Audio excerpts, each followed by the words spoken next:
What is going on? Welcome back to a very special episode of Shed Built. As some of you may have noticed, we hit 10,000 subscribers. And to celebrate, we're going to do a little bit of a shop tour. Some of you may have noticed this background is very different, so stay tuned. We're going to do a bit of a tour.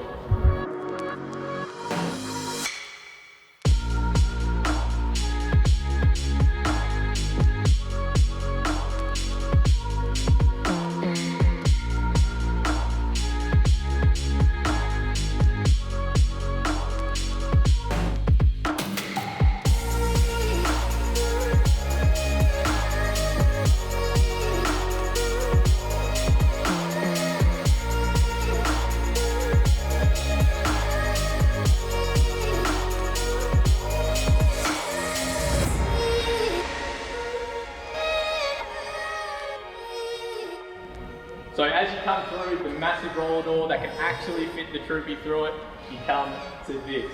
Now a very talented friend of mine, Brandon, who's behind the camera, he has painted this for us. And I've actually got a lot of clips of him doing this, so we'll roll on those now.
So as you can see, he's done a great job and it really ties in the rest of this place. As you will see, it all kind of ties together. But we'll start over in this corner through here. You'll notice the floor as well is pretty beat up. We did consider epoxy coating it, but we've done that in a shed in the past and it looks good for about a week and then it starts chipping, and I think it's pretty sensitive, fragile sort of stuff. And we didn't have the patience to do it. So we're just gonna leave it, run it. It's gonna get covered in oil and get filthy anyway. So just send it. Over here, this is Jake's corner. You might know Jake from a lot of other videos. He's actually my brother. We've gone halves in this place. And this is his 40 series. I think he's actually gonna sell it. He traded off most of the parts for a carton. So all that's left is just the tub. I think he's gonna sell it. We've got 60 series bull bar over there that he's working on. We've got some sliders for the Troopy, and then of course we have the Troopy itself in its brand new home. And look at the room it has. It's insane, it doesn't know what's in it. We can actually fit it in here. And I know what some of you guys are about to do. It's still shed built. We may be in a larger shop, but it's still the same. It's still made of tin. It's still got no insulation. But the good thing is that we can control the lighting in here. We can control the noise, and we can actually fit it inside the shed. So all round, it's going to be a good thing for myself and for you guys to watch these videos. That being said, we'll continue on. Let's have to get that out. Moving on this side of the troopy, first we have the big welding bench, and this has got to be probably one of the best things I've ever built. If you're wondering what these slats are for, they are for clamps. So down here on our clamp rack, specially made clamp rack, take a clamp, pick your piece, and then you can clamp it straight down to the table.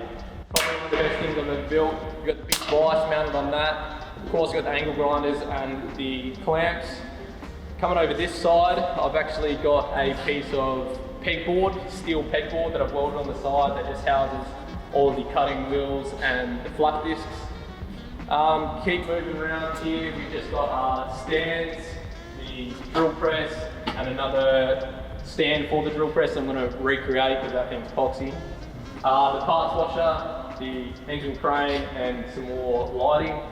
Down here we have 6 whole meters of shelving, which is really exciting because now we can get everything off of the workbenches and start putting it up onto some shelves to create more storage room.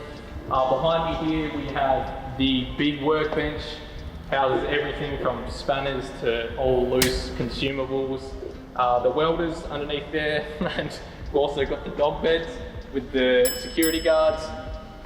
Down here we've got our toolboxes. I'm a big fan of labelling everything. So everything's labelled. This here is Jake's workbench. We've just picked this up so he hasn't modified it too much. The shed that he was in before didn't really have the space to fit something this big. Over here we have the big workbench, which again is all labelled and completely filled to the brim. That large workbench that you saw before, I've actually got a massive workbench, work toolbox to fill the underside of that bench there, so we can get most of this stuff out and we'll just use this for something else. Here we've got all of our spray paints, tap chart there, which is pretty useful, and cleaning gear and all the rest. This one down here, we have the corded tools and a bit of overflow storage again. This one, if you want to take a look inside this top drawer here, I'm a bit of a psychopath. I keep receipts and invoices for absolutely everything, for every car. Every receipt that I've ever spent on the troopy is all inside here. There's millions of them. And all the invoices, diagrams, wiring diagrams, I keep them all in there. I've also got some Superior stickers, shout out, thank you guys. Some bushes. Down here is all the workshop manuals. And inside here is a lot of box tools, the rib nut gun, rivet, rib nuts, random kits for things, and the bottom one, it's the same thing. Well, that's most of the workshop. You might have noticed a massive 3-meter shed built banner, which is one of the coolest things in here, I reckon. I reckon it makes the place what it is. Up the top, we got a ladder going up to the mezzanine. I don't think we really meant to use it as a mezzanine, but we have been. Massive overflow storage area up there. I may make a access ladder with some handrails and have like a little chill out space up there for having smoke or whatever. But that's most of the shop done. I think we've got about 170 square meters of usable workspace, and I love it. So coming through here, we go through this door into the office.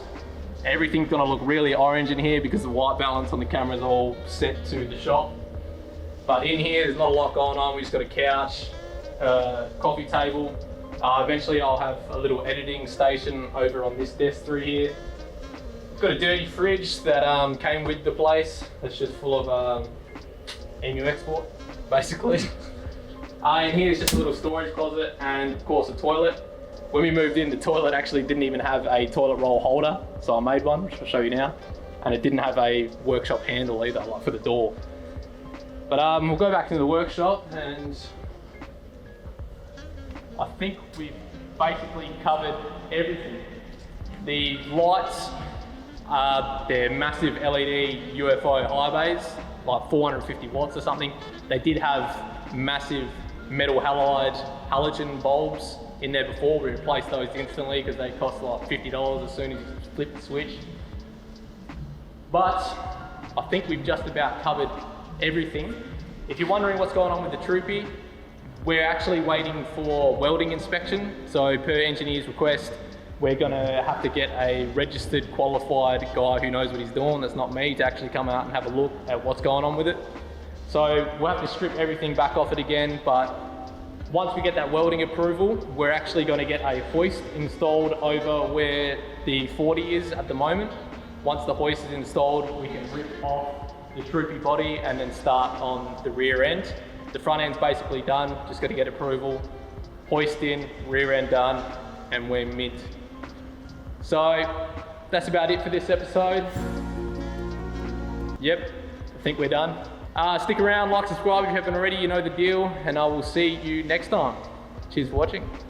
Peace. How'd that go?